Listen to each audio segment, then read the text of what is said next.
Hi friends, welcome to Lux Kanitham. இன்றைக்கி நம்ம என்ன பார்க்க போகிறோம் அப்படின்னா, எடுத்துக்காட்டு 1.6 பார்க்க போகிறோம்.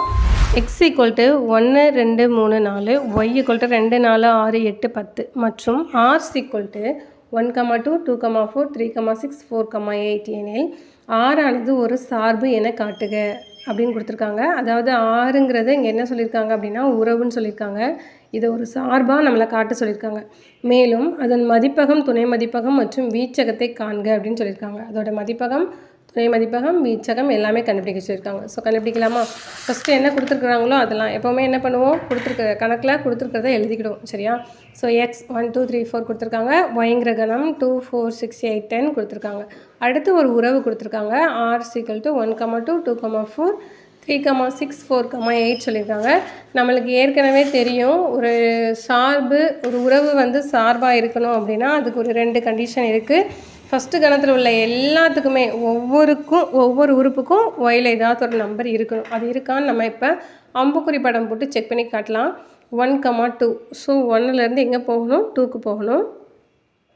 அடுத்து 2 4, 2லேருந்து 4, 3 6, 3லேருந்து 6, 4 8, 4லேருந்து 8. ஸோ இங்கே 1லேருந்து 2, 2க்கு 4, இந்த மாதிரி எக்ஸில் உள்ள ஒவ்வொன்றுக்கும் ஒய் இருக்குது. அப்போ நம்ம என்ன எழுதலாம் அப்படின்னா, எஃப்பில் உள்ள எக்ஸில் உள்ள ஒவ்வொரு ஃபஸ்ட்டு ரெண்டு எழுதணும். அதனால் ரெண்டுமே எழுதிக்கலாம். நம்ம எக்ஸில் உள்ள ஒவ்வொரு உறுப்பிற்கும்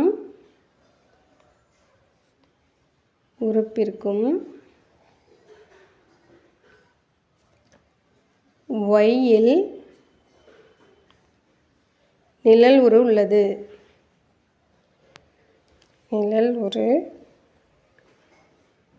உள்ளது. அதே மாதிரி பார்த்தீங்க அப்படின்னா, எக்ஸில் உள்ள ஒவ்வொரு உறுப்பிற்கும்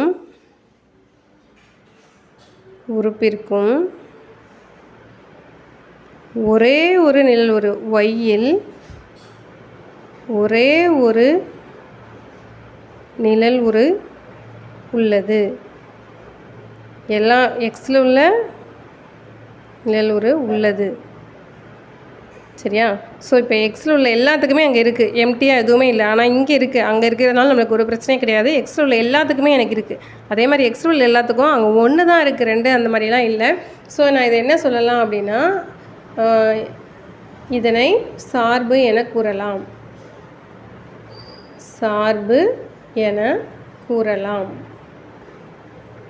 இல்லை ஆர் என்பது ஒரு சார்பு ஆகும் அப்படி கூட நீங்கள் எழுதிக்கலாம்.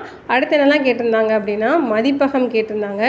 மதிப்பகம் அப்படின்னாலே எப்போவுமே ஃபஸ்ட்டில் உள்ள இந்த எக்ஸுங்கிற கணத்தில் உள்ள ஒவ்வொரு உறுப்பையுமே நம்ம எழுதுவோம். ஸோ 1 2 3 4. அடுத்து என்ன கேட்டிருந்தாங்கன்னா, துணை மதிப்பகம்னு கேட்டிருந்தாங்க.